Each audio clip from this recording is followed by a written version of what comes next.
My name is John Dabalus. I'm currently working with Umbrella as a cloud platform engineer.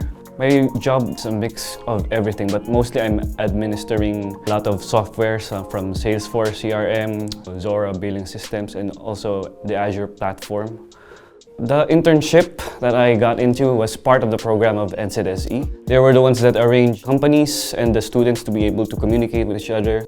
I wouldn't be in the position I am now if not for NZSE, especially because of the internship opportunity and the preparation they give you, the resources that they are provided, especially being able to have access to Microsoft Azure, because that's hands-on experience there. For anyone planning to go IT, you have to be hungry. You have to be willing to put in the effort and the time. It's a career that you wouldn't regret going for. IT, it keeps growing, it keeps changing. There's always something new to learn.